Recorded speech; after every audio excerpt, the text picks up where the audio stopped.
Good morning, dear ones. Welcome to day 32. ಎಲ್ಲರಿಗೂ ಶುಭ ಮುಂಜಾನೆಯ ನಮಸ್ಕಾರಗಳು. In my last class, we have already discussed calculation of arithmetic mean for the group data also and ungrouped data also. All three methods is a direct method, assumed mean method, and one more is a step deviation method. ಈಗಾಗಲೇ ನಾವು ಹಿಂದಿನ ತರಗತಿಯಲ್ಲಿ ಅಂಕಗಣಿತ ಸರಾಸರಿಯನ್ನು ವರ್ಗೀಕೃತ ದತ್ತಾಂಶಗಳಿಗೆ ಮತ್ತು ಅವರ್ಗೀಕೃತ ದತ್ತಾಂಶಗಳಿಗೆ ಯಾವ ರೀತಿ ಕಂಡುಹಿಡಿಯಬೇಕು ಎಂಬುದನ್ನ ಆ ಮೂರು ವಿಧಾನಗಳ ಮೂಲಕ ಈಗಾಗಲೇ ನಾವೇನ್ ಮಾಡಿದ್ದೀವಿ, ಅಧ್ಯಯನ ಮಾಡಿದ್ದೀವಿ. ನೇರ ವಿಧಾನ ಆಗಿರಬಹುದು, ಕಲ್ಪಿತ ಅಥವಾ ಊಹಾತ್ಮಕ ಸರಾಸರಿ ವಿಧಾನ, ಮೂರನೇದಾಗಿ ಹಂತ ವಿಚಲನ ವಿಧಾನ.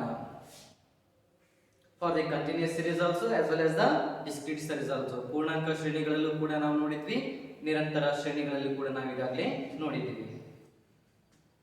So in examination, especially for the annual examination, they will ask particular method to solve the arithmetic mean. For example, they will provide x, they will provide f. It means it's a group data, right? X, f column they will provide, and they ask find out the arithmetic mean from direct method and step deviation method. Then your duty is only solve that arithmetic mean from direct method as well as the step deviation method.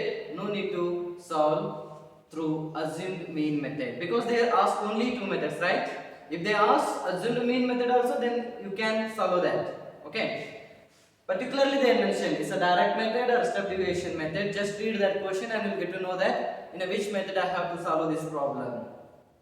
ವಾರ್ಷಿಕ ಪರೀಕ್ಷೆಯಲ್ಲಿ ಏನು ಮಾಡ್ತಾರೆ ಅವರು, ನಿಮಗೆ X column ಅನ್ನು ಕೊಡ್ತಾರೆ, F column ಅನ್ನು ಕೊಡ್ತಾರೆ ಮತ್ತು ಅವರು ನಿರ್ದಿಷ್ಟವಾಗಿ ಕೇಳ್ತಾರೆ ಕೆಳಗೆ ಕೊಟ್ಟಿರುವಂತಹ ದತ್ತಾಂಶಗಳಿಗೆ ಅಂಕಗಣಿತ ಸರಾಸರಿಯನ್ನು ನೇರ ವಿಧಾನ ಮತ್ತು ಹಂತ ವಿಚಲನ ವಿಧಾನದಿಂದ ಕಂಡುಹಿಡಿಯಿರಿ ಅಂತ ಹೇಳಿ, ಅಥವಾ ಸಮಟೈಮ್ಸ್ ನೇರ ವಿಧಾನ ಮತ್ತು ಕಲ್ಪಿತ ಊಹಾತ್ಮಕ ವಿಧಾನದಿಂದ ಕಂಡುಹಿಡಿಯಿರಿ ಅಂತಂದಾಗ ಯಾವ ವಿಧಾನಗಳನ್ನ ಕೇಳಿದ್ದಾರೆ ಆ ವಿಧಾನದಿಂದ ಮಾತ್ರ ನೀವು ಏನ್ ಮಾಡ್ಬೇಕಾಗುತ್ತೆ, ಸಾಲ್ವ್ ಮಾಡಬೇಕಾಗುತ್ತೆ. ಸಮಟೈಮ್ಸ್ ಮೂರು ಮೆಥಡ್ ಗಳನ್ನ ಕೇಳಬಹುದು ಅವರು, ಸಮಟೈಮ್ಸ್ ಎರಡೇ ಮೆಥಡ್ ಗಳನ್ನ ಕೇಳಬಹುದು, ಅಥವಾ 4 ಮಾರ್ಕ್ಸ್ ಬಂದಾಗ ಕೇವಲ ಸ್ಟೆಪ್ ಡಿವಿಯೇಷನ್ ಅಷ್ಟೇ ಕೇಳಬಹುದು.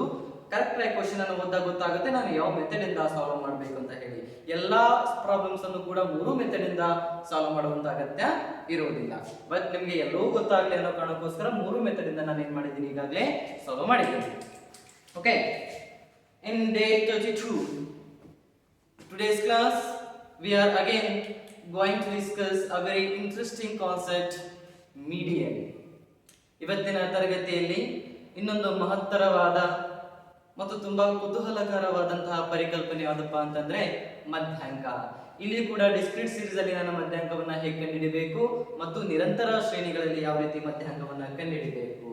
Before going to the median, there is a 2 marks question for all the annual examination. What are the properties of arithmetic mean? ಪ್ರತಿ ವಾರ್ಷಿಕ ಪರೀಕ್ಷೆಯಲ್ಲಿ 2 ಅಂಕದ ಒಂದು ಪ್ರಶ್ನೆಯನ್ನ ಕೇಳ್ತಾರೆ. ಯಾವುದಪ್ಪ ಅಂತಂದ್ರೆ ಅಂಕಗಣಿತ ಸರಾಸರಿಯ ಕುತೂಹಲಕರವಾದಂತಹ ಲಕ್ಷಣಗಳು ಯಾವುವು ಅಥವಾ ನಿರ್ದಿಷ್ಟವಾದ ಲಕ್ಷಣಗಳು. What are the properties of arithmetic mean? AM ಅಂತ ಬರೀತೀನಿ ನೋಡಿ ಶಾರ್ಟ್ ಫಾರ್ಮ್ ಅಲ್ಲಿ. AM is nothing but arithmetic mean. ಅಂಕಗಣಿತ ಸರಾಸರಿಯ ಲಕ್ಷಣಗಳು ಯಾವುವು? So there is the two features or the properties of arithmetic mean. The first one is, ಎರಡು ರೀತಿಯಾದಂತಹ ಲಕ್ಷಣಗಳು ನಮಗಿದಾವೆ. ಅದರಲ್ಲಿ ಮೊದಲನೇದಾಗಿ sum of all deviation of arithmetic mean is equal to 0. So and notationally we can show this summational x minus x bar is equal to 0. ಅವ್ರು ಏನ್ ಹೇಳ್ತಿದಾರಪ್ಪ ಅಂತಂದ್ರೆ ವಿಚಲನೆಯ ಮೊತ್ತವು ಅಂಕಗಣಿತ ಸರಾಸರಿಯ ವಿಚಲನೆಯ ಮೊತ್ತವು ಯಾವಾಗಲೂ ಶೂನ್ಯಕ್ಕೆ ಸಮವಾಗಿರುತ್ತದೆ. ಅಂಕಗಣಿತ ಸರಾಸರಿಯ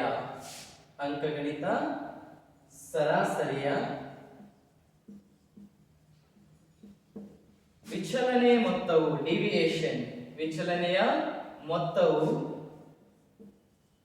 ಶೂನ್ಯಕ್ಕೆ ಸಮವಾಗಿರುತ್ತದೆ. This is very interesting properties of arithmetic mean. ಶೂನ್ಯಕ್ಕೆ ಸಮವಾಗಿರುತ್ತದೆ. ಅದನ್ನು ನಾನು ಯಾವ ರೀತಿ ಸಂಕೇತ ಮಾಡಬಹುದಪ್ಪ ಅಂತಂದ್ರೆ summation bracket x minus x bar bracket close equal to 0 ಈ ರೀತಿಯಾಗಿ ಅದನ್ನು ಏನು ಮಾಡಬಹುದ್ರಿ ನಾನು ನೋಟೇಶನ್ ಅಲ್ಲಿ ತೋರಿಸ್ಕೊಡಬಹುದು. Then one more very important, arithmetic mean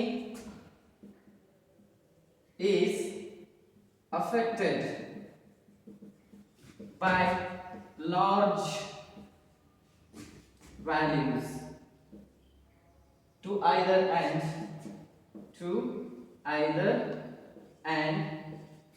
and it can push up and down. So ಅಂಕಗಣಿತ ಸರಾಸರಿಯು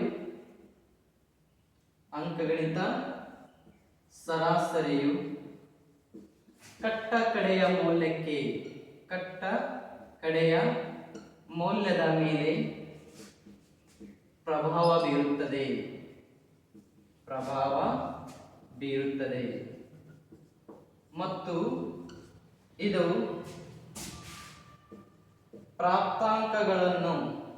ಪ್ರಾಪ್ತಾಂಕಗಳನ್ನು ಕೆಳಗೆ ಮತ್ತು ಮೇಲೆ ಮಾಡಬಹುದು. So these are the two important properties of arithmetic mean. Definitely it will be the 2 marks question for annual examination. ನಿಮ್ಮ ವಾರ್ಷಿಕ ಪ್ರಶ್ನೆಗೆ ಪ್ರತಿ ವರ್ಷವೂ ಕೇಳುವಂತಹ 2 ಅಂಕದ ಮಹತ್ತರವಾದ ಪ್ರಶ್ನೆ properties of arithmetic mean. So take a screenshot or note down fast, so then we will move to the weighted arithmetic mean. ಅರ್ಥ ಆಯ್ತಲ್ಲ ಈ ಒಂದು ಅಂಕಗಣಿತ ಸರಾಸರಿಯ ಲಕ್ಷಣಗಳು ಯಾವ ಅಂತ ಹೇಳಿ. So now I have to move for the one more very important concept for the again for 2 marks question, that is the weighted arithmetic mean. ಕನ್ನಡದಲ್ಲಿ ಇದನ್ನ ನಾವು ತೂಕಿತ ಸರಾಸರಿಯ ಅಂಕಗಣಿತ ಅಂತ ಹೇಳಿ ಏನು ಮಾಡ್ತಾ ಇದ್ದೀವಿ, ಕರೀತಾ ಇದ್ದೀವಿ. What is the meaning of weighted arithmetic mean? Sometimes we have to provide weight to the some commodities based on their importance. ಕೆಲವು ಸಂದರ್ಭಗಳಲ್ಲಿ ನಾವು ಆರ್ಥಿಕತೆಯಲ್ಲಿ ಏನ್ ಮಾಡಬೇಕಾಗುತ್ತೆ ಅಂತಂದ್ರೆ ಅವುಗಳ ಮಹತ್ವಕ್ಕೆ ಅನುಗುಣವಾಗಿ ನಾವು ಏನ್ ಕೊಡಬೇಕಾಗುತ್ತೆ, ವೇಟೇಜ್ ತೂಕವನ್ನ ನಿರ್ಧಾರ ಮಾಡಬೇಕಾಗುತ್ತೆ. For example, in economy we have an number of goods and services, but in an example I will take here, for example we have 2 fruits, one is a banana, one is a apple. The banana weight is different from the apple. Okay, ಒಂದು ವೇಳೆ ಆರ್ಥಿಕತೆಯಲ್ಲಿ ಈಗಾಗಲೇ ನಮಗೆ ಗೊತ್ತಿದೆ, ಆರ್ಥಿಕತೆಯಲ್ಲಿ ಅನೇಕ ರೀತಿಯ ಸರಕು ಮತ್ತು ಸೇವೆಗಳು ನಮ್ಮಲ್ಲಿದ್ದಾವೆ. ಅದರಲ್ಲಿ ನಾನು ಕೇವಲ 2 ಸರಕುಗಳನ್ನು ಮಾತ್ರ ಇಲ್ಲಿ ತೆಗೆದುಕೊಳ್ತಾ ಇದ್ದೀನಿ. ಅದರ ಮಹತ್ವಕ್ಕೆ ಅನುಗುಣವಾಗಿ ನಾನು ಏನ್ ಮಾಡ್ತಾ ಇದ್ದೀನಿ, ತೂಕವನ್ನು ಅಸೈನ್ ಮಾಡುವಂಥದ್ದು. ಉದಾಹರಣೆಗೆ ನಾನು ಬಾಳೆಹಣ್ಣು ಮತ್ತು ಸೇಬು ಹಣ್ಣುಗಳನ್ನು ತೆಗೆದುಕೊಳ್ತಾ ಇದ್ದೀನಿ. ಬಾಳೆಹಣ್ಣಿನ ಮಹತ್ವನೇ ಬೇರೆ, ಈ ಒಂದು ಸೇಬು ಹಣ್ಣಿನ ಮಹತ್ವನ ಬೇರೆ. ಸೊ ಅವುಗಳ ಬೆಲೆಗೆ ಅನುಗುಣವಾಗಿ ನಾನು ಅಂಕಗಣಿತವನ್ನು ಕಂಡುಹಿಡಿಯುವಂಥದ್ದು, ಅವುಗಳ ತೂಕಕ್ಕೆ ಅನುಗುಣವಾಗಿ, ಇಟ್ ಮೀನ್ಸ್ ಇಂಪಾರ್ಟೆನ್ಸ್, ಅವುಗಳ ಮಹತ್ವಕ್ಕೆ ಅನುಗುಣವಾಗಿ ನಾನು ಏನ್ ಮಾಡುವಂಥದ್ದು, ಕಂಡುಹಿಡಿಯುವಂಥದ್ದು. That is the concept of weighted arithmetic mean. Okay, ಇಲ್ಲಿ ಬರ್ಬಿಡ್ತೀನಿ ನಾನು. So just weighted arithmetic mean, ತೂಕಿತ ಅಂಕಗಣಿತ ಸರಾಸರಿ. So always we know that the value or price of the banana is different, the price of the mango or apple is different. So based on the price we are giving importance or weighted to the 2 commodities in an economy. That is the concept of weighted arithmetic mean. Weighted arithmetic mean. weighted arithmetic mean. ತೂಕಿತ ಅಂಕಗಣಿತ ಸರಾಸರಿ. ತೂಕಿತ ಅಂಕಗಣಿತ ಸರಾಸರಿ. Very interesting concept. Here, sometimes they'll ask what is the meaning of weighted arithmetic mean. ತೂಕಿತ ಅಂಕಗಣಿತ ಸರಾಸರಿ ಅಂದ್ರೆ ಏನಂತ ಕೇಳಬಹುದು. Or may they will ask what is the formula of weighted arithmetic mean. Okay.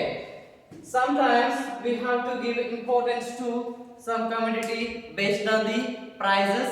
For example, here I will take an example of two commodities based on the, if they ask for the definition, based on the weighted or based on the importance of the commodities, based on the importance of the commodities, importance of the commodities, we are assigning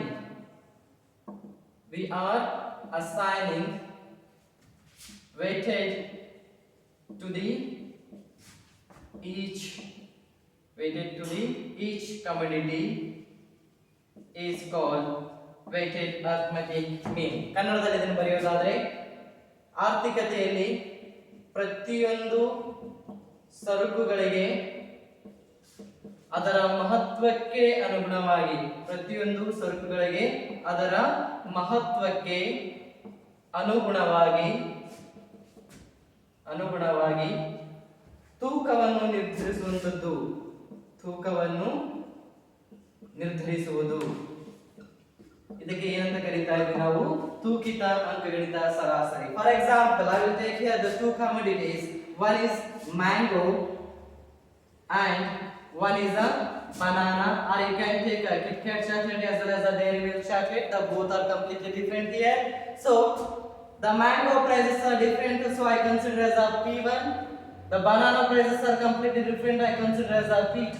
So I can write now my weighted arithmetic mean is equal to P1 plus P2 divided by 2. ಬರಿಬಹುದಲ್ವೇನ್ರಿ? ಈ ರೀತಿ ನಾನು ಮಾವಿನ ಹಣ್ಣು ಮತ್ತು ಬಾಳೆಹಣ್ಣು, ಮಾವಿನ ಹಣ್ಣುಗಳ ಬೆಲೆನೇ ಬೇರೆ, ಬಾಳೆಹಣ್ಣುಗಳ ಬೆಲೆನೇ ಬೇರೆ ಆಗಿರುತ್ತೆ. ಸೊ weighted arithmetic ಅಥವಾ ತೂಕಿತ ಅಂಕಗಣಿತ ಸರಾಸರಿಯನ್ನು ನಾನು ಬರಿ ಅಂತಂದಾಗ ಯಾವ ರೀತಿ ಬರೀಬಹುದು? P1 plus P2 divided by the 2. ಅವಾಗ ನಿಮಗೆ ಎವರೇಜ್ ಆಗಿ ಈ ಒಂದು ಸರಕುಗಳ ಮೌಲ್ಯ ಸಿಗುವಂತದ್ದು. As the same way I can write weighted arithmetic mean formula like this: W1 P1, it means a price one, good one. It may be a mango weight. Based on the prices we are assigned the weight here, plus W2 P2. Like this we are plus WN PN divided by W1 plus W2, because we have the two commodities here, right? So finally they are saying that summation WN as well as the one more PN divided by W1 plus W2. We can assign like this: Wx or summation W. So summation Wx divided by summation W. ಈ ರೀತಿಯಾಗಿ ನಾನು ಏನು ಮಾಡಬಹುದು? ತೂಕಿತ ಅಂಕಗಣಿತ ಸರಾಸರಿಯನ್ನು ಏನು ಮಾಡಬಹುದು? ತೋರಿಸ್ಕೊಡಬಹುದು. Price ಮೂಲಕ ತೋರಿಸ್ಕೊಡೋದಾದ್ರೆ ಈ ತರ ನಾನು ಅಸೈನ್ ಅಲ್ಲಿ ತೋರಿಸಬೇಕಾದ್ರೆ W1 P1 plus W2 P2 ಈ ರೀತಿಯಾಗಿ n ನಂಬರ್ ಆಫ್ ಸರಕುಗಳು ಇರ್ತವೆ, ನನಗೆ n ನಂಬರ್ ಆಫ್ ಪ್ರೈಸಸ್ ಗಳು ಇರ್ತವೆ. ಅವುಗಳನ್ನು ಈ ರೀತಿ ಬರ್ಕೊಂಡು W1 W ಯಾಕಂದ್ರೆ ಎರಡು ಸರಕುಗಳನ್ನು ನಾನು ತೆಗೆದುಕೊಳ್ತಾ ಇದ್ದೀನಿ. ಸೊ ಫೈನಲ್ ಆಗಿ summation Wx, what are the commodities we are taking? X number of commodities we are taking, right? So summation Wx and the weightage divided by the summation W. ಈ ರೀತಿಯಾಗಿ ನಾವು ಏನು ಮಾಡ್ಕೋಬಹುದಾಗಿದೆ? ಬರ್ಕೋಬಹುದಾಗಿದೆ. ಇದಕ್ಕೂ ಮುಂಚೆ ಈ ರೀತಿಯಾದ ಕೂಡ ಬರೀಬಹುದು: W1 P1 plus W2 P2 divided by W1 plus W2. ಅಂದ್ರೆ ಆ weighted ಗೆ ತಕ್ಕ ಹಾಗೆ ನಾನು ಪ್ರೈಸ್ ಗಳನ್ನ ಬರೀತಾ ಇದ್ದೀನಿ. ಸೊ ಅದನ್ನೇ ನಾವು ಕಂಟಿನ್ಯೂ ಮಾಡ್ತಾ ಹೋದ್ರೆ ಈ ರೀತಿ ಅದನ್ನ ಏನು ಮಾಡ್ಕೋಬಹುದಾಗಿದೆ? ಬರೀಬಹುದಾಗಿದೆ. Is it clear? What is the meaning of weighted arithmetic mean? ಗೊತ್ತಾಯ್ತಲ್ಲ? ಒಂದು ತೂಕಿತ ಅಂಕಗಣಿತ ಸರಾಸರಿ ಅಂತಂದ್ರೆ ಏನು ಅಂತ ಹೇಳಿ. Now Now we are moving to the very interesting again 6 marks question, or sometimes they will ask again for the 4 marks question. ಈಗ ನಾವು ಒಂದು 4 ಅಂಕದ ಮಹತ್ತರವಾದ ಪ್ರಶ್ನೆ, sometimes ಅದನ್ನು 6 ಅಂಕಕ್ಕೂ ಕೂಡ ನಾವು ಕೇಳಬಹುದು. ಯಾವುದಪ್ಪ ಅಂತಂದ್ರೆ ಮಧ್ಯಾಂಕ. What is the concept of median?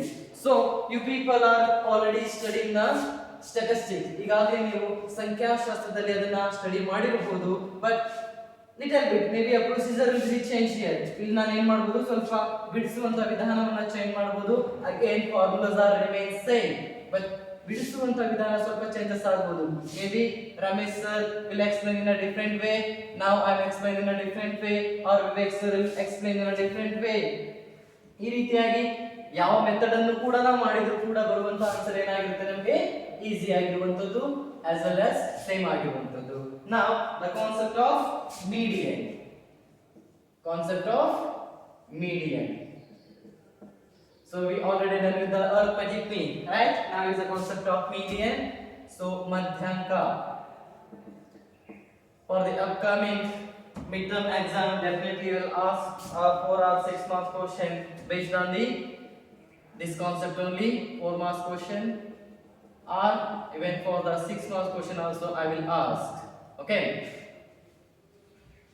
First we have to understand what is the concept of median. Hagidre median antandre enu? Median is that as a positional value. It is a positional value. It is a positional value, and continue work committee, and it divides the observation. It divides the observation as two equal parts. As two equal parts. Middle value. This is very important. Middle value of the observation. Middle value of the observation is called median. Sometimes they will ask for only definition itself as a 2 marks question. ಎರಡು ಅಂಕಕ್ಕೆ ಏನು ಮಾಡಬಹುದು, ಅದು ಎರಡು ಅಂಕಕ್ಕೆ ಬರೀ definition ಅನ್ನೇ ಕೇಳಬಹುದು ಅವರು ನಿಮಗೆ. ಕನ್ನಡದಲ್ಲಿ ಏನು ಬರೀಬಹುದಪ್ಪ ಅಂತಂದ್ರೆ ಮಧ್ಯಾಂಕವು ಒಂದು ಸ್ಥಾನಿಕ ಮೌಲ್ಯವಾಗಿದ್ದು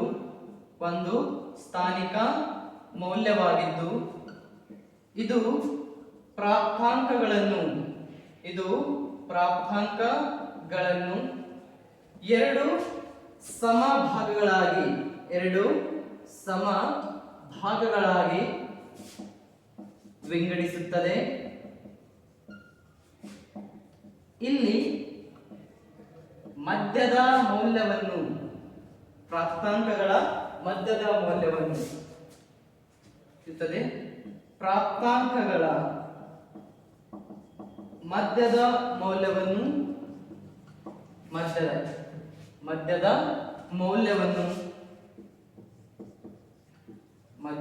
ಮೌಲ್ಯವನ್ನು ಏನಂತ ಕರೀತಾ ಇದೀವಿ, ಮಧ್ಯಾಂಕ ಅಂತ ಕರೀತಾ ಇದೀವಿ. ಮಧ್ಯಾಂಕ ಎಂದು ಕರೆಯುತ್ತಾರೆ. So if they ask for the only 1 marks question, what is the concept of median? Just write middle value of the observation is called as a median. If they ask for the 1 marks question, this is enough. Middle value of the observation is called as a median. ಒಂದು ಅಂಕದ ಪ್ರಶ್ನೆಯನ್ನ ಕೇಳಿದ್ರೆ ಇಷ್ಟು ಮಾತ್ರ ಬರೆದ್ರೆ ಸಾಕು ನೀವು. ಪ್ರಾಪ್ತಾಂಕಗಳ ಮಧ್ಯದ ಮೌಲ್ಯವನ್ನ ನಾವು ಮಧ್ಯಾಂಕ ಅಂತ ಕರೀತಾ ಇದ್ದೀವಿ. If they ask for the 2 marks question, then you have to write it is a positional value and it divides the observation as a 2 equal parts. Okay, it divides the observation as a 2 equal parts. Middle value of the observation is called as a median. So ಎರಡು ಅಂಕದ ಪ್ರಶ್ನೆಗೆ ಕೇಳುವಂತ ಸಂದರ್ಭದಲ್ಲಿ ಈ ರೀತಿ ಬರಿಬೇಕಾಗುತ್ತೆ. ಮಧ್ಯಾಂಕವು ಒಂದು ಸ್ಥಾನಿಕ ಮೌಲ್ಯವಾಗಿದ್ದು ಇದು ಪ್ರಾಪ್ತಾಂಕಗಳನ್ನು ಎರಡು ಸಮಭಾಗಗಳಾಗಿ ವಿಂಗಡಿಸುತ್ತದೆ. ಪ್ರಾಪ್ತಾಂಕಗಳ ಮಧ್ಯದ ಮೌಲ್ಯವನ್ನ ಏನಂತ ಕರೀತಾ ಇದೀವಿ, ಮಧ್ಯಾಂಕ ಅಂತ ಕರೀತಾ ಇದೀವಿ. Is it clear what is the concept of median? ಅರ್ಥ ಆಯ್ತಲ್ಲ ಮಧ್ಯಾಂಕ ಅಂತಂದ್ರೆ ಏನು ಅಂತ ಹೇಳಿ. Now I will take one example and it will be the clear. ಇಲ್ಲಿ ಒಂದು ಉದಾಹರಣೆಯನ್ನು ತೆಗೆದುಕೊಳ್ಳೋಣ for the even number also as well as the odd number also. ಸಮ ಸಂಖ್ಯೆಗೆ ಒಂದು ಉದಾಹರಣೆ ತೆಗೆದುಕೊಳ್ಳೋಣ, ಅದೇ ರೀತಿಯಾಗಿ ಬೆಸ ಸಂಖ್ಯೆಗೆ ಒಂದು ಉದಾಹರಣೆಯನ್ನು ತೆಗೆದುಕೊಂಡು ಮಧ್ಯಾಂಕವನ್ನು ಕಂಡುಹಿಡಿಯೋಣ. For the discrete series, for the ungrouped data, how can you calculate a median? ವರ್ಗೀಕೃತ ದತ್ತಾಂಶಗಳಿಗೆ ಯಾವ ರೀತಿ ನಾವು ಮಧ್ಯಾಂಕವನ್ನು ಅಥವಾ ಮೀಡಿಯನ್ ಅನ್ನು ಕಂಡುಹಿಡಿತಾ ಇದ್ದೀವಿ. First I will to discuss that the concept of median under the ungrouped data. Ungrouped data, ಅವರ್ಗೀಕೃತ ದತ್ತಾಂಶಗಳಲ್ಲಿ ಯಾವ ರೀತಿ ನಾವು ಮಧ್ಯಾಂಕವನ್ನ ಕಂಡುಹಿಡಿತಾ ಇದ್ದೀವಿ ಅನ್ನೋದನ್ನ ನೋಡೋಣ. ಅವರ್ಗೀಕೃತ ದತ್ತಾಂಶಗಳಿಗೆ. So in your NCERT textbook they are provided the many examples. So here observations are took here for the as same as it is on the NCERT. So they are provided 5, 7, 6, then next one 1, 8, 10, 12, then 4 and 3. I'm not wrong. 1, 2, 3, 4, 5, 6, 7, 8, 9. Exactly, yes. So here we have the 9 numbers. First, if you want to calculate a median, you have to arrange the data in an ascending order or a descending order. ಮೊದಲು ನೀವು ಏನು ಮಾಡಬೇಕಾಗುತ್ತೆ, especially for the ungrouped data, you have to arrange the data in an ascending order. So ಮಧ್ಯಾಂಕವನ್ನ ಕಂಡುಹಿಡಿಯಬೇಕು ಅನ್ನುವಂಥ ಒಂದು ಪರಿಕಲ್ಪನೆಯಲ್ಲಿ ಡೇಟಾಗಳನ್ನ ಅಥವಾ ದತ್ತಾಂಶಗಳನ್ನ ಕೊಟ್ಟಂತ ಸಂದರ್ಭದಲ್ಲಿ ಡೈರೆಕ್ಟ್ ಆಗಿ ಮಧ್ಯಾಂಕವನ್ನ ಕಂಡುಹಿಡಿಯಲಿಕ್ಕೆ ಆಗೋದಿಲ್ಲ. ಮೊದಲು ಕೊಟ್ಟಿರುವಂತಹ ದತ್ತಾಂಶಗಳನ್ನ ಏರಿಕೆ ಕ್ರಮದಲ್ಲಿ ನಾವೇನ್ ಮಾಡಬೇಕಾಗುತ್ತೆ, ಬರೆದುಕೊಳ್ಬೇಕಾಗುತ್ತೆ. That is very important rule. ಅದನ್ನ ನೀವು ಮರೆತರೆ ನೀವು ಮಧ್ಯಾಂಕವನ್ನ ಕಂಡುಹಿಡಿಯಲಿಕ್ಕೆ ಆಗೋದಿಲ್ಲ. Now these datas are now is a club. Okay, raw datas ಅವು ಕರೆಕ್ಟ್ ಆಗಿ order ಅಲ್ಲಿ ಇಲ್ಲ. It's not in ascending order also, it's not in a descending order also. First I have to be arrange the data in a ascending order. Ascending order. So ascending order ಅಲ್ಲಿ ಇದನ್ನ ಬರ್ಕೊಂಡಾಗ ಏರಿಕೆ ಕ್ರಮದಲ್ಲಿ ಮೊದಲು ಏನು ಮಾಡ್ಕೋಬೇಕು, ಇದನ್ನ ನಾನು ಬರ್ಕೋಬೇಕಾಗುತ್ತೆ. So first one the lowest value is 1, second the lowest value is 3, right? Next value is 4, followed by 5, 6, 7, 8, 10, 12. Is it clear? 1, 2, 3, 4, 5, 6, 7, 8, 9. ಈ ರೀತಿಯಾಗಿ ನಾವು ಏನು ಮಾಡ್ಕೋಬೇಕಾಗುತ್ತೆ, ಅದನ್ನ ಏರಿಕೆ ಕ್ರಮದಲ್ಲಿ ಮೊದಲು ಬರ್ಕೊಳ್ಬೇಕಾಗುತ್ತೆ. Now we are divided the observation as a two equal parts. ಇಲ್ಲಿ ಏನು ಮಾಡಬೇಕಾಗುತ್ತೆ, ಆ ಪ್ರಾಪ್ತಾಂಕಗಳನ್ನ ಎರಡು ಸಮಭಾಗಗಳಾಗಿ ನಾನು ಏನು ಮಾಡಬೇಕಾಗುತ್ತೆ, ಡಿವೈಡ್ ಮಾಡಬೇಕಾಗುತ್ತೆ. 1, 2, 3, 4 is one equal part. 1, 3, 2, 3, 4 is a second observation.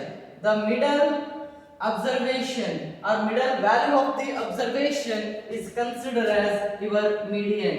ಇಲ್ಲಿ ನಾನು ಏನು ಮಾಡ್ತಾ ಇದ್ದೀನಿ, ಪ್ರಾಪ್ತಾಂಕಗಳನ್ನ ಎರಡು ಭಾಗಗಳಾಗಿ ಏನು ಮಾಡ್ತಾ ಇದ್ದೀನಿ, ವಿಂಗಡಿಸ್ತಾ ಇದ್ದೀನಿ, ಸಮಭಾಗಗಳಾಗಿ. ಈ ಸೈಡ್ 4, ಆ ಸೈಡ್ 4, ಮಧ್ಯದಲ್ಲಿ ಏನು ಉಳಿತಾ ಇದೆ ಅಲ್ಲ, ಅದು ಏನಾಗುತ್ತೆ, ನಿಮ್ಮ ಮಧ್ಯಾಂಕ ಅಂತ ಹೇಳಿ ಕರೆಸಿಕೊಳ್ಳುವಂತದ್ದು. This is odd number, right? This is odd number. Sir, okay, when we have the odd number, we can easily classify observation as a two equal parts. The middle value is considered as the median. Okay sir, ನೀವು ಹೇಳೋ ಪ್ರಕಾರನೇ ಬರೋದಾದ್ರೆ ಯಾವಾಗ ಬೆಸ ಸಂಖ್ಯೆಗಳನ್ನ ನಮಗೆ ನೀವು ಕೊಟ್ಟಿರ್ತೀರೋ ಆ ಬೆಸ ಸಂಖ್ಯೆಗಳನ್ನ ಎರಡು ಸಮಭಾಗಗಳಾಗಿ ನಾನು ವಿಂಗಡಿಸ್ತೀನಿ. ಮಧ್ಯದ ಪ್ರಾಪ್ತಾಂಕವನ್ನೇ ನಾನು ಮಧ್ಯಾಂಕ ಅಂತ ಕರೀತಾ ಇದ್ದೀನಿ. ಸರ್, ಒಂದು ವೇಳೆ ನಮಗೆ ಏನಾದ್ರೂ ಸಮ ಸಂಖ್ಯೆಗಳನ್ನ ಕೊಟ್ರೆ ಅಲ್ಲಿ ಎರಡು ಮೌಲ್ಯಗಳು ಬರ್ತಾವಲ್ಲ, ಅವಾಗ ನಾನು ಯಾವುದನ್ನ ಮಧ್ಯಾಂಕ ಅಂತ ಕರಿಬೇಕು? Exactly, is a very beautiful question. When they are provided as the even numbers, if they are provided even numbers, we will get the two middle values.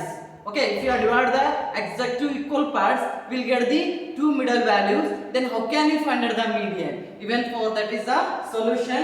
Then the concept will come as a n plus 1 divided by 2, that is a positional value.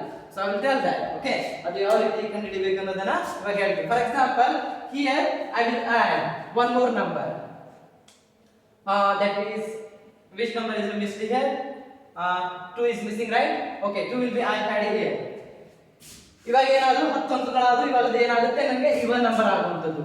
This is as called as a even number. ಇವಾಗ ಇದು ಸಮ ಸಂಖ್ಯೆ ಆಯಿತು. ಇವಾಗ ಹೇಗೆ ಕಂಡುಹಿಡಿತೀರಾ sir?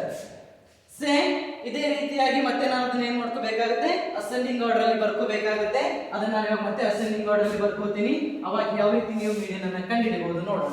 For example ascending order ಅಲ್ಲಿ ಬರ್ಕೊಳ್ಳೋದಾದ್ರೆ 1 2 is there, 3 is also there, 4 is there, 5 6 7 is not there, 8, then directly we can 10 12, right? How many numbers will be here now? 1 2 3 4 5 6 7 8 9. One more number is missing right here. 5 6 7 is also there, right? Yeah, 7 8 10 12. Okay, now you can calculate the median here. ಈಗ ನೀವು ಏನು ಮಾಡಬೇಕು, ಇವಾಗ median ಕಂಡುಹಿಡಿಯಬೇಕು. ಇದು ಯಾವ number ಆಯ್ತು ನನಗೆ? ಇವನ್ ನಂಬರ್ ಆಗಿರುವಂತದ್ದು. ಎರಡು ಸಮಭಾಗಗಳಾಗಿ ವಿಂಗಡಣೆ ಮಾಡಬೇಕು ನಾನು. ಈ ಸೈಡ್ 4 ಬಿಟ್ಟೆ, ಈ ಸೈಡ್ 4 ಬಿಟ್ಟೆ. ಎರಡು ಸಂಖ್ಯೆಗಳು ಉಳ್ಕೊಂಡು ಸ್ವಾಮಿ ನನಗೆ. Two observations are left here. Which one is considered as the median here now? ಹಾಗಿದ್ರೆ ಈ ಎರಡರಲ್ಲಿ ಯಾವುದನ್ನ ಮೀಡಿಯನ್ ಅಂತ ಕರಿಬೇಕು? Then calculate both the values plus ಆ ಎರಡು ವ್ಯಾಲ್ಯೂಗಳನ್ನು ಆಡ್ ಮಾಡಿ. Add both the two values. 5 plus 6 divided by 2. Okay? Equal to 5 plus 6 is nothing but ಎಷ್ಟಾಗುತ್ತೆ? 5 ಮತ್ತು 6 11 ಆಗುವಂತದ್ದು ಡಿವೈಡ್ ಬೈ 2 ಮಾಡಿದ್ರೆ ಎಷ್ಟಾಗುತ್ತೆ?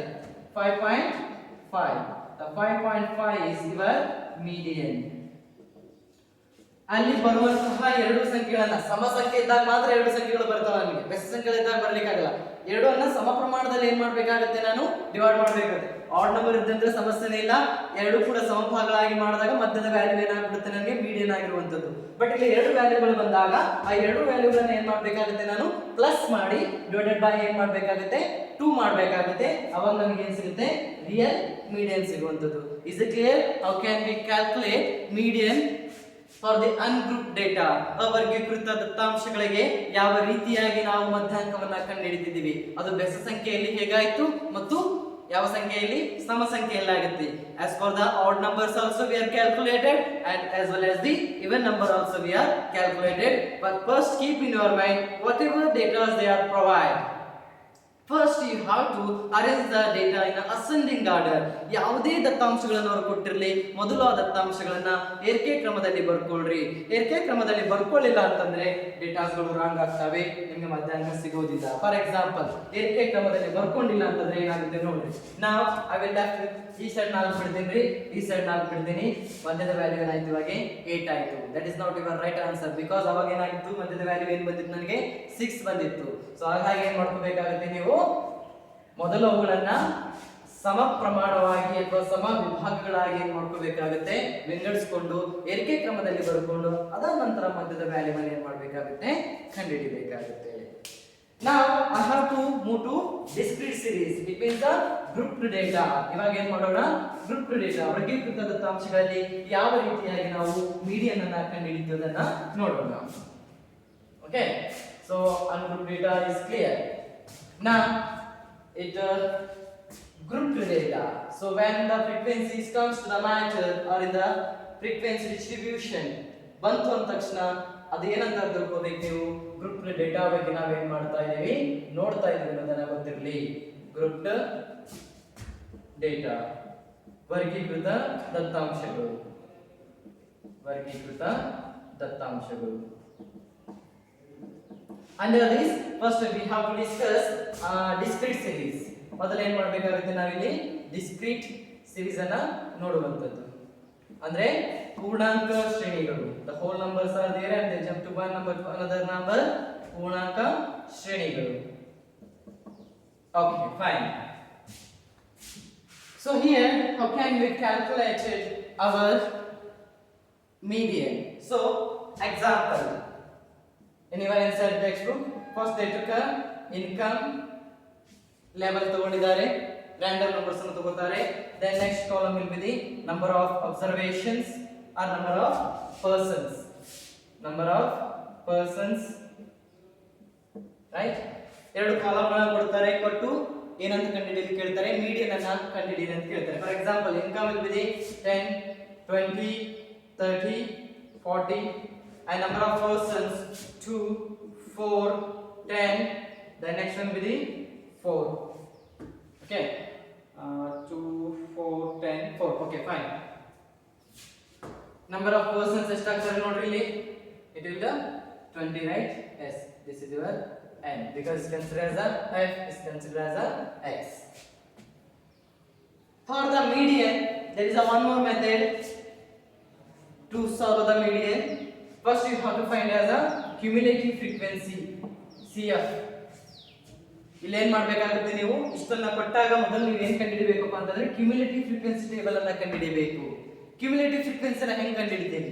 ಫ್ರೀಕ್ವೆನ್ಸಿಗಳನ್ನ ಆಡ್ ಮಾಡ್ತಾ ಹೋಗ್ಬಿಟ್ರೆ ನಮಗೆ ಏನು ಸಿಗುತ್ತೆ? ಕ್ಯುಮ್ಯುಲೇಟಿವ್ ಫ್ರೀಕ್ವೆನ್ಸಿ ಸಿಗುವಂತದ್ದು. If you add one by one all the frequencies, you will get the cumulative frequencies. The first cumulative frequency and frequencies are remain same. 2 plus 4 6, 6 plus 10 16, 16 plus 4 20. So 20 is equal, right? Then is your cumulative frequency is correct. ಈ ರೀತಿಯಾಗಿ ಇಲ್ಲಿ ಕೊನೆ value ಮತ್ತು number of n ಏನಾದರೂ correct ಆಗಿ ಬಂತು ಅಂತಂದ್ರೆ ನೀವು ಕಂಡುಹಿಡಿದುಕೊಂಡಿರುವಂತಹ ಕ್ಯುಮ್ಯುಲೇಟಿವ್ ಫ್ರೀಕ್ವೆನ್ಸಿ ಏನಾಗಿದೆ ಅಂತ ಅರ್ಥ, ಕರೆಕ್ಟ್ ಆಗಿದೆ ಅಂತ ಅರ್ಥ. So especially for the positional median ಅಂತ ಬರುತ್ತೆ ನಮಗೆ. ಪೊಸಿಷನಲ್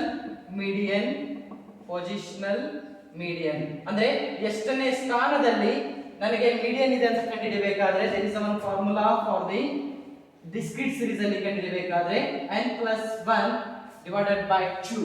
ಇದನ್ನ ಮೊದಲು ಮಾಡಿಕೊಂಡು ನಾವೇನ್ ಮಾಡಬೇಕಾಗುತ್ತೆ, ಕಂಡುಹಿಡಿಯಬೇಕಾಗುತ್ತೆ. n is nothing but number of the observation. It means how many observations we have? 20 here, right? So ಇದರ ಪ್ರಕಾರ ಮೀಡಿಯನ್ ಕಂಡುಹಿಡಿಯೋಣ. m is equal to n ಅಂತಂದ್ರೆ ಎಷ್ಟು? 20 ಇದೆ plus 1 divided by 2. 21 divided by 2 ಎಷ್ಟಾಗುತ್ತೆ ನೋಡ್ರಿ? 11 point, right? ಎರಡು ಒಂದೇ 2 then 10 ಉಳಿತು. So 21 ಎರಡು 10 10.5, right? 10.5 ವ್ಯಾಲ್ಯೂ ಅಂದ್ರೆ ನಮ್ಮ ಮೀಡಿಯನ್ ಎಷ್ಟನೇ ಪ್ಲೇಸ್ ಅಲ್ಲಿ ಇದೆ ಅಂತ ಹೇಳ್ತಾ ಇದೆ ಇವಾಗ? ಅದು 10.5ನೇ ಪ್ಲೇಸ್ ಅಲ್ಲಿ ಕೂತ್ಕೊಂಡಿದೆ ಅಂತ ಹೇಳ್ತಾ ಇದೆ. 10.5 ಕ್ಯುಮ್ಯುಲೇಟಿವ್ ಫ್ರೀಕ್ವೆನ್ಸಿಯಲ್ಲಿ ಈ 10.5 ಎಲ್ಲಿ ಬರುತ್ತೆ ನೋಡ್ಕೊಳ್ರಿ. 10.5 ಇಲ್ಲಿ ಬರೋದಿಲ್ಲ. 10.5 also is not come here. It will be the over. So 10.5 will be comes in this way. ಈ ಒಂದು ಫ್ರೀಕ್ವೆನ್ಸಿಯಲ್ಲಿ 16 ಈ ಒಂದು ಸ್ಥಾನದಲ್ಲಿ ನನಗೆ ಏನು ಬರ್ತಾ ಇದೆ, ಮೀಡಿಯನ್ ಕೂತ್ಕೊಂಡಿದೆ ಅನ್ನೋದನ್ನ ಅರ್ಥ ಮಾಡ್ಕೋಬೇಕು. 16 10.5 ಯಾವ್ದ್ರಲ್ಲಿ ಬರುತ್ತೆ ಕ್ಯುಮ್ಯುಲೇಟಿವ್ ಫ್ರೀಕ್ವೆನ್ಸಿ ನೋಡ್ಕೊಳ್ರಿ? 16 ರಲ್ಲಿ ಬರುತ್ತೆ. ಯಾಕಂದ್ರೆ 6 ರಿಂದ ಸ್ಟಾರ್ಟ್ ಆಗಿ 7 8 9 10 11 ಅಂದ್ರೆ ಇದರ ಮಧ್ಯದಲ್ಲಿ ಬರ್ತಾ ಇದೆ. ಹಾಗಾಗಿ ನಾನು ಈ ಕ್ಲಾಸ್ ಅನ್ನು ಸೆಲೆಕ್ಟ್ ಮಾಡ್ಕೋಬೇಕು. ನಾವು this is your median because the discrete series 30 ಅನ್ನೋದು ಏನಾಯ್ತು ಇವಾಗ ನಿಮ್ದು ಮೀಡಿಯನ್ ಆಯ್ತು. ಅವಾಗ ನೀವು ಈಸಿಯಾಗಿ ಬರೀಬಹುದು ಮೀಡಿಯನ್ ಈಸ್ ಈಕ್ವಲ್ ಟು 30 ಅಂತ ಹೇಳಿ. ಬಿಕಾಸ್ ಆ ಒಂದು ಕರೆಕ್ಟ್ ಆಗಿ ಕ್ಯುಮ್ಯುಲೇಟಿವ್ ಫ್ರೀಕ್ವೆನ್ಸಿಗೆ ಇರುವಂತಹ ಇನ್ಕಮ್ ಎಷ್ಟಿದೆ? ಮೀಡಿಯನ್ ಅಂದ್ರೆ 30 ಇದೆ. ಎರಡು ಭಾಗಗಳಾಗಿ ಮಾಡುವಂತ ಅಗತ್ಯ ಇರೋದಿಲ್ಲ. ಬಿಕಾಸ್ ಅಬ್ಸರ್ವೇಷನ್ ಜೊತೆಗೆ ಫ್ರೀಕ್ವೆನ್ಸಿ ಕೂಡ ಕೊಟ್ಟಿರೋದ್ರಿಂದ ಆ ಪೊಸಿಷನಲ್ ಮೀಡಿಯನ್ ಅನ್ನು ನಾವು ಫಾರ್ಮುಲಾವನ್ನು ಏನ್ ಮಾಡಬೇಕಾಗುತ್ತೆ, ಯೂಸ್ ಮಾಡಬೇಕಾಗುತ್ತೆ. n means number of observations ಎಷ್ಟಿದಾವೆ ಪ್ಲಸ್ ಅದು ಒಂದನ್ನ ಏನ್ ಮಾಡ್ರಿ ನೀವು ಆಡ್ ಮಾಡ್ರಿ. ಓಕೆ, ಸೊ ಡಿವೈಡ್ ಬೈ 2 ಮಾಡಿ ಅದು ಎಷ್ಟನೇ ಪ್ಲೇಸ್ ಅಲ್ಲಿ ಇದೆ ಅಂತ ಹೇಳಿ ತೋರಿಸ್ಕೊಡುತ್ತೆ. ಆ ವ್ಯಾಲ್ಯೂ ಯಾವ್ದ್ರಲ್ಲಿ ಸಿಗುತ್ತೆ ನನಗೆ ಕ್ಯುಮ್ಯುಲೇಟಿವ್ ಫ್ರೀಕ್ವೆನ್ಸಿ ನೋಡ್ಕೊಳ್ರಿ. ಆ ಕ್ಲಾಸ್ ಅನ್ನ ಸೆಲೆಕ್ಟ್ ಮಾಡ್ಕೊಳ್ರಿ. ಇದು ನಿಮ್ದು ಫ್ರೀಕ್ವೆನ್ಸಿ ಆಗುತ್ತೆ. ಇದು ನಿಮ್ದು ಏನಾಗುತ್ತೆ ಅವಾಗ ಆಟೋಮೆಟಿಕಲಿ ಮೀಡಿಯನ್ ಆಗಿ ಕನ್ವರ್ಟ್ ಆಗುವಂತದ್ದು. Is it clear? For the discrete series ಗಳನ್ನ ಕೊಟ್ಟಾಗ ಯಾವ ರೀತಿ ಮೀಡಿಯನ್ ಅನ್ನ ಕಂಡುಹಿಡಿಯಬೇಕು. ಅನ್ಗ್ರೂಪ್ ಕೊಟ್ಟಾಗ ಡೈರೆಕ್ಟ್ ಆಗಿ 2 ಡಿವೈಡ್ ಮಾಡ್ತಾ ಇದ್ರಿ, ಮಧ್ಯದ ವ್ಯಾಲ್ಯೂಗಳನ್ನ ತೆಗೆದುಕೊಳ್ತಾ ಇದ್ರಿ, ಅಥವಾ 2 ವ್ಯಾಲ್ಯೂ ಬಂದಾಗ 2 ಪ್ಲಸ್ ಮಾಡಿ 2 ಮಾಡ್ತಾ ಇದ್ರಿ.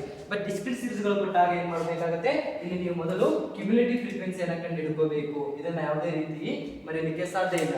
ಕ್ಯುಮ್ಯುಲೇಟಿವ್ ಫ್ರೀಕ್ವೆನ್ಸಿ ಕಂಡುಹಿಡಿದು ಆಮೇಲೆ n+1/2 ಮಾಡಬೇಕಾಗುತ್ತೆ ಪೊಸಿಷನಲ್ ವ್ಯಾಲ್ಯೂ ಕಂಡುಹಿಡಿಕೊಳ್ಳಿಕ್ಕೆ. ಪೊಸಿಷನಲ್ ವ್ಯಾಲ್ಯೂ ಸಿಗುತ್ತೆ ನಿಮಗೆ. ಆ ವ್ಯಾಲ್ಯೂ ಎಲ್ಲಿದೆ positional value under the cumulative frequency ಅಲ್ಲಿ ಅಂತ ನೋಡಿಕೊಂಡು ಆ ಕಾಲಮ್ ಅನ್ನು ಸೆಲೆಕ್ಟ್ ಮಾಡ್ಕೊಂಡಾಗ ಫಸ್ಟ್ x ಏನಿರುತ್ತಲ್ಲ ಅದು ನಿಮ್ದು ಏನಾಗಿರುತ್ತೆ, ಮೀಡಿಯನ್ ಆಗಿರುತ್ತೆ. ಅರ್ಥ ಆಯ್ತಲ್ಲ?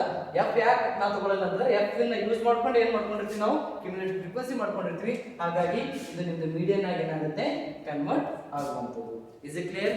This is one sometimes may be asked for the 2 marks question also, 4 marks question also. Now it's very important 4 or 6 marks question that is called continuous series. ಇವಾಗ ಏನು ಮಾಡೋಣ, ಕಂಟಿನ್ಯೂಸ್ ಸೀರೀಸ್ ಬಗ್ಗೆ ನಾವು ನೋಡುವಂತದ್ದು. ಇದನ್ನು ನಿಮಗೆ ವಾರ್ಷಿಕ ಪರೀಕ್ಷೆಗೆ 6 ಕೇಳ್ತಾರೆ. sometimes it will be for the 4 marks question. ಒಂದು ಎಕ್ಸಾಂಪಲ್ ಅನ್ನು ತೆಗೆದುಕೊಳ್ಳೋಣ. ಕಂಟಿನ್ಯೂಸ್ ಸೀರೀಸ್ ಅಂದ್ರೆ ಏನು ಬರ್ತೀರಿ, there are the class intervals are there and continuous classes will be there.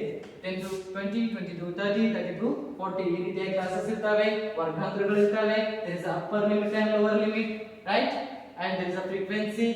We have to find out the median in the concept of arithmetic mean. So here next will be the third one is very important, that is a continuous series. Continuous series.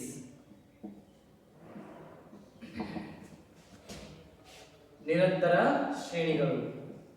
ಇದರಲ್ಲಿ ನಾವು ಯಾವ ರೀತಿ median ಅನ್ನು ಕಂಡುಹಿಡಿಯಬೇಕು ಅನ್ನೋದನ್ನ ಹೇಳ್ಕೊಡ್ತಾರೆ ಅವರು. So ಅಲ್ಲಿ ಕೆಲವು ಕ್ಲಾಸಸ್ ಗಳನ್ನ ಕೊಟ್ಟಿದ್ದಾರೆ, ಇನ್ಸರ್ಟ್ ಟೆಕ್ಸ್ಟ್ ಬುಕ್ ಅದೇ ಕ್ಲಾಸಸ್ ಅನ್ನು ತಗೋತೀವಿ ನಾವು. But they are provided classes like ಹೇಗೆ ಬೇಕು ಹಾಗೆ ಕೊಟ್ಟಿದ್ದಾರೆ ಅವರು ಕ್ಲಾಸಸ್ ಗಳನ್ನ. For example they are provided classes 55 to 60, then 50 to 55, right? Then 40, just 5, right? 45 to 50, then 40 to 45. Next will be the 35 to 40, 30 to 35, 25 to 30, 20 to 25. So these many numbers or observations they are provided, these many classes are they are provided. ಈ ರೀತಿಯಾದಂತಹ ವರ್ಗಗಳನ್ನು ಏನು ಮಾಡಿದ್ದಾರೆ ಅವರು ಕೊಟ್ಟಿದ್ದಾರೆ. But ಇಲ್ಲಿ ಏನು ಮಾಡಬೇಕಾಗುತ್ತೆ, ಇವಾಗ ಇದನ್ನ ಡಿಸೆಂಡಿಂಗ್ ಆರ್ಡರ್ ಅಲ್ಲಿ ಮೊದಲು ಬರ್ಕೋಬೇಕು. ಕ್ಲಾಸಸ್ಗಳು ಯಾವಾಗಲೂ ಏನಾಗಿರಬೇಕು, ಡಿಸೆಂಡಿಂಗ್ ಆರ್ಡರ್ ಅಲ್ಲಿ ಇರಬೇಕು. Don't get confuse when we have the discrete datas or unclassified datas or it may be ungrouped datas. ಯಾವಾಗ ನಮಗೆ ಅವರ್ಗೀಕೃತ ದತ್ತಾಂಶಗಳು ಇರ್ತಾವೋ ಅವಾಗ ಮೀಡಿಯನ್ ಅನ್ನು ಕಂಡುಹಿಡಿಯಬೇಕಾದ್ರೆ ಅವುಗಳನ್ನು ಏರಿಕೆ ಕ್ರಮದಲ್ಲಿ ಬರ್ಕೋಬೇಕು. when we have the ungrouped data, first we have to convert to that as a ascending order. Okay, but when comes to the grouped data with the continuous series, grouped data ಅದರಲ್ಲಿ continuous series ಬಂತು ಅಂತಂದ್ರೆ, ವರ್ಗೀಕೃತ ದತ್ತಾಂಶಗಳು ಅದರಲ್ಲಿ ಮತ್ತು ನಿರಂತರ ಶ್ರೇಣಿಗಳು ಇತ್ತು ಅಂತಂದ್ರೆ ಡೇಟಾಗಳನ್ನ ಹೆಂಗೆ ಕೊಟ್ಟಿದ್ರು ಕೂಡ ಮೊದಲು ಅವುಗಳನ್ನ ಏನ್ ಮಾಡ್ಕೋಬೇಕು, ನಾವು ಇಳಿಕೆ ಕ್ರಮದಲ್ಲಿ ಬರ್ಕೋಬೇಕು. We have to convert it in the descending order ಇವುಗಳನ್ನ ಏನ್ ಮಾಡ್ಕೋಬೇಕಾಗುತ್ತೆ, ನಾನು ಇವಾಗ ಬರ್ಕೋಬೇಕಾಗುತ್ತೆ ಡಿಸೆಂಡಿಂಗ್ ಆರ್ಡರ್. ಇದರ ಜೊತೆಗೆ ಫ್ರೀಕ್ವೆನ್ಸಿಗಳನ್ನ ಕೊಟ್ಟಿದ್ದಾರೆ ಅಂತ ಬರೀತೀನಿ. ಸೊ ಇವುಗಳನ್ನ ಡಿಸೆಂಡಿಂಗ್ ಆರ್ಡರ್ ಅಲ್ಲಿ ಬರ್ಕೋಬೇಕಾದ್ರೆ ಮೊದಲು ಏನ್ ಬರುತ್ತೆ ನನಗೆ, 20 to 25, 25 to 30, 30 to 35, 35 to 40, 40 to 45 ಈ ರೀತಿಯಾಗಿ ಮೊದಲು ಏನ್ ಮಾಡ್ಕೊಳ್ಳೋಣ, ಡಿಸೆಂಡಿಂಗ್ ಆರ್ಡರ್ ಅಲ್ಲಿ ಬರ್ಕೊಳ್ಳೋಣ. ಅದರ ಜೊತೆ ಫ್ರೀಕ್ವೆನ್ಸಿಗಳನ್ನ ಬರ್ಕೊಳ್ಳೋಣ. ಅವಾಗ ಯಾವ ರೀತಿ ನಾವು ಮೀಡಿಯನ್ ಅನ್ನು ಕಂಡುಹಿಡಿಯಬಹುದು ಅನ್ನೋದನ್ನ ನೋಡೋಣ. Okay, first I have to be converted the datas to the descending order. ಅವುಗಳನ್ನ ನಾವು ಅಸೆಂಡಿಂಗ್ ಆರ್ಡರ್ ಅಲ್ಲಿ ಬರ್ತಿದ್ದಾರೆ, ನಾನು ಅದನ್ನು ಡಿಸೆಂಡಿಂಗ್ ಆರ್ಡರ್ ಅಲ್ಲಿ ಬರ್ಕೋತೀನಿ. Class 22, 25, 25 to 30, 32, 35, 35 to 40, 40 to 45, 45 to 50, 50 to 55, 55 to 60. Okay, 1 2 3 4 5 6 7 8 ಕ್ಲಾಸ್ಗಳನ್ನು ಕೊಟ್ಟಿದ್ದಾರೆ. with this even they are provided the frequencies also. ಫ್ರೀಕ್ವೆನ್ಸಿಗಳನ್ನು ಕೂಡ ಏನು ಮಾಡಿದ್ದಾರೆ ಅವರು ಕೊಟ್ಟಿದ್ದಾರೆ. 14, then 28, 33, the next one is a 30, 20, 15, 13, 7. So these are the data they are provided: 14, 28, 33, 30, 20, 15, 13, 7. So this is your n, right? First we already discussed that when comes to the concept of median, we have to find out the cumulative frequencies.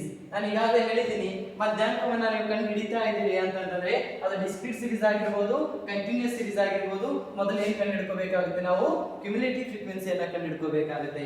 First frequency and the first cumulative frequency always remain equal or same. So just add all the frequencies one by one. So you'll get the cumulative frequencies. Ella frequency ಗಳನ್ನು ಏನು ಮಾಡ್ತಾ ಹೋಗ್ರಿ ಇವಾಗೆ add ಮಾಡ್ತಾ ಹೋಗ್ರಿ. So first one is 14 plus 28. Okay, ಎಲ್ಲ cumulative frequency ಗಳನ್ನು ಏನು ಮಾಡ್ತಾ ಹೋಗ್ರಿ ಆಡ್ ಮಾಡ್ತಾ ಹೋಗಿ. 14 plus 28 is 42. 42 plus 33 is 75. 75 plus 30, 105. 75 plus 30 is 105. 105 plus 20 is 125. 125 plus 15 is 140. 140 plus 13 is 153. 153 plus 7 is 160. So if you add all the frequencies, ಈ ಎಲ್ಲ ಆವೃತ್ತಿಗಳನ್ನು ನೀವೇನಾದ್ರೂ ಕ್ಲಾಸಿಫೈ ಮಾಡಿದ್ರೆ the overall will be the 160. ಇದಕ್ಕೆ ಏನಾಗಬೇಕಂತ ಹೇಳಿದ್ರೆ ನಾನು ಮ್ಯಾಚ್ ಆದ್ರೆ ನೀವು ಮಾಡೋದು ಕರೆಕ್ಟ್ ಇದೆ ಅಂತ ಅರ್ಥ. First for example 14 plus 28 plus 33 plus 30 plus 20 plus 15 plus 13 plus 7. So you'll get the 160 answer. So ಇಲ್ಲಿ ಕೂಡ 160 ಬಂತು, 160 ಬಂತು. ಅದಕ್ಕೆ ನೀವು ಮಾಡಿರೋ ವ್ಯಾಲ್ಯೂಗಳು ಏನಾಗಿದೆ ಅಂತ ಆಯ್ತು, ಕರೆಕ್ಟ್ ಆಗಿದೆ ಅಂತ ಆಯ್ತು. ಸೊ ನಾವು ಇದನ್ನ ಇವಾಗ ಏನು ಮಾಡಬೇಕಾಗುತ್ತೆ, ನಾವು ಕ್ಯಾಲ್ಕುಲೇಟ್ ಮಾಡಬೇಕಾಗುತ್ತೆ. ಯಾವ ರೀತಿ? there is one formula for the continuous series. continuous series ಇರಬೇಕಾದ್ರೆ ಫಾರ್ಮುಲಾ ಬೇರೆ. ಡಿಸ್ಕ್ರೀಟ್ ಆದ್ರೆ ಏನು ಮಾಡ್ತಿದ್ದೆ ನಾನು 1 n plus 1 divided by 2 ಅಂತ ಹೇಳಿ ಬರ್ಕೋತಾ ಇದ್ದೆ. ಇದು ಕಂಟಿನ್ಯೂಸ್ ಆಗ್ತಿತ್ತು. ಬಟ್ ಅಲ್ಲಿ ಅನ್ಗ್ರೂಪ್ ಗೆ there is no formula, ಎರಡಗಳನ್ನು ಈಕ್ವಲ್ ಆಗಿ ಪಾರ್ಟ್ ಮಾಡ್ತಾ ಇದ್ವಿ. But for the continuous series ಅಲ್ಲಿ ನಮಗೊಂದು ಫಾರ್ಮುಲಾ ಬರುತ್ತೆ. That formula is L plus n divided by 2 minus CF divided by F into H. Here L means lower value. L means lower value ಅಂದ್ರೆ ಕೆಳಮಿತಿ ಅಂತ ಕರೆಯಬಹುದು. N divided by 2 is a positional value. positional value ಅಂದ್ರೆ ನಿಶ್ಚಿತ ಒಂದು ಮೌಲ್ಯ ಆಗಿರುವಂತದ್ದು. CF means if you already know that cumulative frequency. F means frequency and H means weight. ಕನ್ನಡದಲ್ಲಿ ಹೇಳೋದಾದ್ರೆ L ಅಂತಂದ್ರೆ ಕೆಳಮಿತಿ, ನಿಶ್ಚಿತವಾದಂತಹ ಒಂದು ಮೌಲ್ಯ n divided by 2.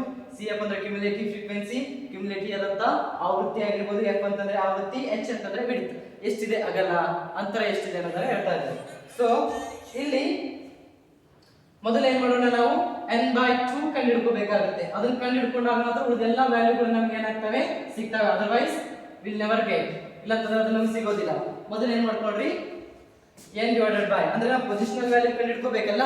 Positional value ಕಂಡು ಹಿಡ್ಕೊಳ್ಳೋಕೆ ಕಂಟಿನ್ಯೂಸ್ ಸೀರೀಸ್ ಅಲ್ಲಿ n divided by 2 ಅಂತ ಮಾಡ್ತೀವಿ. ಬಟ್ ಡಿಸ್ಕ್ರೀಟ್ ಸೀರೀಸ್ ಅಲ್ಲಿ ಏನ್ ಮಾಡ್ತೀವಿ, ಅದನ್ನ n plus 1 divided by 2 ಮಾಡ್ತೀವಿ. ಬಟ್ ಇಲ್ಲಿ ಪ್ಲಸ್ 1 ತಗೊಳ್ಳೋದಿಲ್ಲ ನಾವು, ಯಾಕಂದ್ರೆ ಕಂಟಿನ್ಯೂಸ್ ಸೀರೀಸ್ ಇರುತ್ತೆ.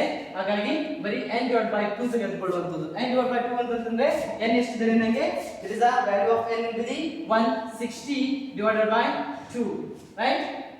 So 2 ones are, it will be the 80. ಅಂದ್ರೆ 80th ಪ್ಲೇಸ್ ಅಲ್ಲಿ, 80ನೇ ಒಂದು ಸ್ಥಳದಲ್ಲಿ ನನಗೆ ಏನಿದೆ ಅಂತ ಹೇಳ್ತಿದ್ದಾರೆ ಅವರು, ಮೀಡಿಯನ್ ಇದೆ ಅನ್ನೋದನ್ನ ಹೇಳ್ತಾ ಇದ್ದಾರೆ. ಸೊ ಕ್ಯುಮ್ಯುಲೇಟಿವ್ ಫ್ರೀಕ್ವೆನ್ಸಿ 80 ಎಲ್ಲಿ ಬರುತ್ತೆ ನೋಡ್ರಿ, ಇಲ್ಲಿ ಬರೋದಿಲ್ಲ, 42 ರಲ್ಲಿ ಬರೋದಿಲ್ಲ, 75 ರಲ್ಲಿ ಬರೋದಿಲ್ಲ. ಬಟ್ 75 ಮತ್ತು 105 ರಲ್ಲಿ ಬರೋದ್ರಿಂದ ಈ ಕ್ಲಾಸ್ ಅನ್ನು ಏನ್ ಮಾಡ್ಕೋಬೇಕಾಗುತ್ತೆ, ನೀವು ಸೆಲೆಕ್ಟ್ ಮಾಡ್ಕೋಬೇಕಾಗುತ್ತೆ. Here will get the all the values. ಅಲ್ಲಿ L ಕೂಡ ಸಿಗುತ್ತೆ, F ಕೂಡ ಸಿಗುತ್ತೆ, ಕ್ಯುಮ್ಯುಲೇಟಿವ್ ಕೂಡ ವಿಡ್ತ್ ಕೂಡ ನಮಗೆ ಏನಾಗುವಂತದಲ್ಲಿ ಸಿಗುವಂತದ್ದು. ಇದರಲ್ಲಿ L ಯಾವುದು ನನಗೆ 35 ಲೋವರ್ ವ್ಯಾಲ್ಯೂ, ಇದು ಅಪ್ಪರ್ ವ್ಯಾಲ್ಯೂ, ಇದು ನನಗೆ ಲೋವರ್ ವ್ಯಾಲ್ಯೂ. L ಸಿಕ್ತು ಅಂಡ್ ದಿಸ್ ಇಸ್ F ಕೂಡ ಸಿಕ್ತು ಅಂಡ್ ಇದು ಕ್ಯುಮ್ಯುಲೇಟಿವ್ ಫ್ರೀಕ್ವೆನ್ಸಿ ಇದೆ, ಪ್ರಿಸೈಡಿಂಗ್ ನಾಟ್ ಸಕ್ಸೀಡಿಂಗ್. ಇದೇನು ಸೆಲೆಕ್ಟ್ ಆಗಿದೆಲ್ಲ ಅದು ಹಿಂದಿನ ಕ್ಲಾಸ್ ಏನಾಗಿರುತ್ತೆ, ಇನ್ ದ ಕ್ಯುಮ್ಯುಲೇಟಿವ್ ಫ್ರೀಕ್ವೆನ್ಸಿ ಆಗಿರುತ್ತೆ. The presiding class of the cumulative frequency is called as the cumulative frequency. Succeeding class ಆಗೋದಿಲ್ಲ.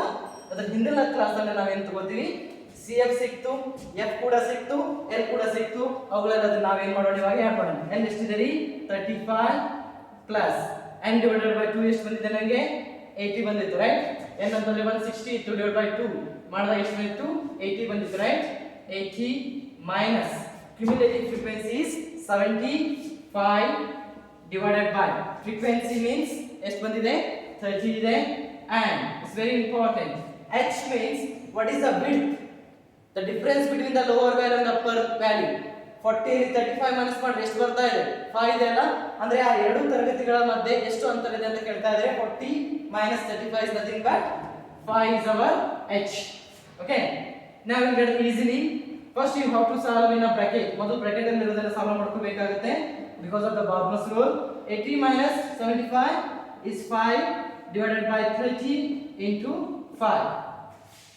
So ಏನ್ ಮಾಡ್ಕೋಬಹುದು ಇವಾಗ ನಾನು ಇದನ್ನ 2 ಇಂಟು ನಾದ್ರೂ ಮಾಡ್ಕೋಬಹುದು ಅಥವಾ ಮೊದಲು ಇದನ್ನ ಮಾಡ್ಕೋಬಹುದು. ಸೊ ಅದನ್ನ ಏನ್ ಮಾಡ್ಕೊಡ್ರಿ 35 ಪ್ಲಸ್ ಏನ್ ಮಾಡ್ಕೊಡ್ರಿ 5 1s 6 5 1 5 6 ಸೊ ಎಷ್ಟು ಉಳಿತು ನನಗೆ 5 divided by 6 ಉಳಿತು. ಇದನ್ನ ಕ್ಲಿಯರ್ ಮಾಡ್ಕೋಬೇಕು ನಾನು. ಸೊ 5 divided by 6 ಮಾಡಿ ಎಷ್ಟು ಬಂತು ನೋಡ್ರಿ answer 5 divided by 6 it will be the 0.35 something is there. 5 divided by 6 0.83 ಬರುತ್ತೆ ನನಗೆ. ಆನ್ಸರ್ ಈಸ್ 0.83 ಬಟ್ ಪ್ಲಸ್ ಇದೆ ಅಲ್ಲ ಅದನ್ನ ಮರಿಬಾರ್ದು. 35 plus 0.83 answer is 35.83. your median is 35.83. ಗೊತ್ತಾಯ್ತಲ್ಲ ಯಾವ ರೀತಿಯಾಗಿ ನಾನು ಮೀಡಿಯನ್ ಅನ್ನು ಕಂಡುಹಿಡಿತಾರೆ ಅಂದ್ರೆ 5 or 6 ಮಾಡಿದಾಗ ನಿಮಗೆ ಆನ್ಸರ್ ಎಷ್ಟು ಬರ್ತಾ ಇದೆ 0.83 ಬರ್ತಾ ಇದೆ. ಸೊ ಆ 0.83 ಅನ್ನ 35 ಜೊತೆ ಪ್ಲಸ್ ಮಾಡಬೇಕು, ಯಾಕಂದ್ರೆ ಫೈನಲ್ ಆಗಿ ಪ್ಲಸ್ ಮಾಡಬೇಕು. ನಾವು ಮೊದಲು ಇವೆಲ್ಲವನ್ನೂ ಕ್ಲಿಯರ್ ಮಾಡ್ಕೋಬೇಕು. ಫೈನಲ್ ಆಗಿ ಬಂದು ಆ ಪ್ಲಸ್ ಜೊತೆ 0.83 ಅನ್ನು ಮಾಡ್ತಾ ಇದೀನಿ. ಎಷ್ಟು ಬರ್ತಾ ಇದೆ 35.83 is our median. ಮತ್ತೆ ಎಷ್ಟು ಬರ್ತಾ ಇದೆ 35.83. ತುಂಬಾ ಈಸಿ ಇದೆ. in the examination they provided the class as well as the frequency. class ಮತ್ತು frequency ಗಳನ್ನು ಕೊಡ್ತಾರೆ. ಮೊದಲು ನೋಡ್ಕೊಳ್ಳಿ ಕ್ಲಾಸ್ಗಳು ಅಸೆಂಡಿಂಗ್ ಆರ್ಡರ್ ಇದಾವೆ, ಡಿಸೆಂಡಿಂಗ್ ಆರ್ಡರ್ ಇದಾವೆ. ಅವು ಯಾವುದರಲ್ಲಾದರೂ ಇರಲಿ ಮೊದಲು ಅವುಗಳನ್ನು ಏನು ಮಾಡ್ಕೋಬೇಕು ಡಿಸೆಂಡಿಂಗ್ ಆರ್ಡರ್ ಅಲ್ಲಿ ನೀವು ಮಾಡ್ಕೋಬೇಕು. ಅದಾದ ನಂತರ f ಇರುತ್ತೆ, f ಅನ್ನು ಟೋಟಲ್ ಮಾಡ್ಕೊಂಡ್ರೆ ಅದು ನಿಮಗೆ n ಆಗಿರುತ್ತೆ. then you find out the cumulative frequency. ಒಂದೊಂದೇನ ಇದಕ್ಕೆ ಆಡ್ ಮಾಡ್ತಾ ಹೋಗ್ಬಿಟ್ರೆ ನಿಮಗೆ ಏನು ಸಿಗುತ್ತೆ 14 14 ಸೇಮ್ ಇರುತ್ತೆ. 14ಕ್ಕೆ 28 ಪ್ಲಸ್ ಮಾಡಿದಾಗ 47 ಸಿಗುತ್ತೆ. ಬಂದಂತ ಆನ್ಸರ್ಗೆ ಫ್ರೀಕ್ವೆನ್ಸಿಗಳನ್ನು ಏನು ಮಾಡ್ತಾ ಹೋಗಬೇಕಾಗುತ್ತೆ ಆಡ್ ಮಾಡ್ತಾ ಹೋಗುತ್ತೆ. ನೆಕ್ಸ್ಟ್ ಫ್ರೀಕ್ವೆನ್ಸಿಗಳನ್ನು ಆಡ್ ಮಾಡ್ತಾ ಹೋಗ್ಬಿಟ್ರೆ ನಿಮಗೆ ಏನು ಸಿಗುತ್ತೆ ಕ್ಯುಮುಲೇಟಿವ್ ಫ್ರೀಕ್ವೆನ್ಸಿ ಸಿಗುವಂತದ್ದು. ಅದಾದ್ಮೇಲೆ ಏನು ಮಾಡಬೇಕಾಗುತ್ತೆ n divided by 2. Continuous series ಇತ್ತು ಅಂತಂದ್ರೆ n divided by 2 ಮಾಡಬೇಕು. ಡಿಸ್ಕ್ರೀಟ್ ಸೀರೀಸ್ ಇತ್ತು ಅಂತಂದ್ರೆ n plus 1 divided by 2. ಪೂರ್ಣಾಂಕ ಶ್ರೇಣಿಗಳಿದ್ರೆ ಈ ರೀತಿಯಾಗಿ ನೀವು ಮಧ್ಯಾಂಕದ ಆ ಒಂದು ಮೌಲ್ಯವನ್ನು ಕಂಡುಹಿಡ್ಕೋಬೇಕಾಗುತ್ತೆ. ಒಂದು ವೇಳೆ ಅದೇನಾದ್ರೂ ನಿರಂತರ ಶ್ರೇಣಿಗಳಿದ್ರೆ n divided by 2 ಅಂತ ಮಾಡ್ಕೊಂಡು ಆ ಕ್ಲಾಸ್ ಅನ್ನು ಮೊದಲು ಏನು ಮಾಡ್ಕೋಬೇಕಾಗುತ್ತೆ ಸೆಲೆಕ್ಟ್ ಮಾಡ್ಕೋಬೇಕಾಗುತ್ತೆ. Here concept of median is over. ಇಲ್ಲಿಗೆ ನಾವು ಏನು ಮಾಡಬಹುದು ಮಧ್ಯಾಂಕದ ಪರಿಕಲ್ಪನೆಯನ್ನ ಮುಗಿಸ್ತಾ ಇದ್ದೀವಿ. ಇಲ್ಲಿ ಡಿಸ್ಕ್ರೀಟ್ ಕೂಡ ನೋಡಿದ್ವಿ, ಕಂಟಿನ್ಯೂಸ್ ಸೀರೀಸ್ ಕೂಡ ನೋಡಿದ್ವಿ, ಅನ್ಗ್ರೂಪ್ ಡೇಟಾ ಕೂಡ ನೋಡುವಂಥದ್ದು. ನಿಮಗೆ examination most of the time ಕೇಳುವಂಥದ್ದು ಯಾವ್ದ್ರಿ ಕಂಟಿನ್ಯೂಸ್ ಸೀರೀಸ್ ಅನ್ನೇ ಕೇಳ್ತಾರೆ. ಅದು ಬಿಟ್ರೆ ಅನ್ಗ್ರೂಪ್ ಡೇಟಾದಲ್ಲಿ 1 ಮಾರ್ಕ್ಸ್ or 2 ಮಾರ್ಕ್ಸ್ ಗೆ ಮೀಡಿಯನ್ ಅನ್ನು ಕಂಡುಹಿಡಿ ಅಂತ ಕೇಳ್ತಾ ಇದ್ದಾರೆ. ಡಿಸ್ಕ್ರೀಟ್ ಕೇಳುವಂಥದ್ದು ತುಂಬಾ rare. So in the next class we have to discuss again very interesting quartiles as well as the percentiles. ಅಲ್ಲಿ ಚತುರ್ಥಕಗಳು ಮತ್ತು ಶತಾಂಕಗಳು ಅಂತ ಬರ್ತವೆ. ಹಾಗಂದ್ರೇನು then how to calculate the quartiles ಗಳನ್ನು ಯಾವ ರೀತಿ ಕ್ಯಾಲ್ಕುಲೇಟ್ ಮಾಡಬೇಕು. then next finally we have the concept of mode. so ಅಲ್ಲಿ final ಆಗಿ ಬಹುಲಕ ಅಂದ್ರೆ ಅವುಗಳನ್ನು ಯಾವ ರೀತಿ ಕಂಡುಹಿಡಿಯಬೇಕು. in next 2 classes I will complete this portion, complete this chapter. ಇನ್ನು 2 ತರಗತಿ ಆದ್ರೆ ಈ ಚಾಪ್ಟರ್ ಏನಾಗುತ್ತೆ ನಮಗೆ ಕಂಪ್ಲೀಟ್ ಆಗುವಂಥದ್ದು. Till then read well, this chapter will comes to the mid term. ಅದು ನೆನಪಿರಲಿ ನಿಮಗೆ ಮಿಡ್ ಟರ್ಮ್ ಬರ್ತಾ ಇದೆ, ತುಂಬಾ ಕ್ಯಾಲ್ಕುಲೇಷನ್ ಇದೆ, ತುಂಬಾ ಈಸಿ ಇದೆ, ಆರಾಮಾಗಿ ಸ್ಕೋರ್ ಮಾಡಬಹುದು ಈ ಚಾಪ್ಟರ್ ಅನ್ನ. ಅರ್ಥ ಆಯ್ತಲ್ಲ? Till then read well. Thank you and all.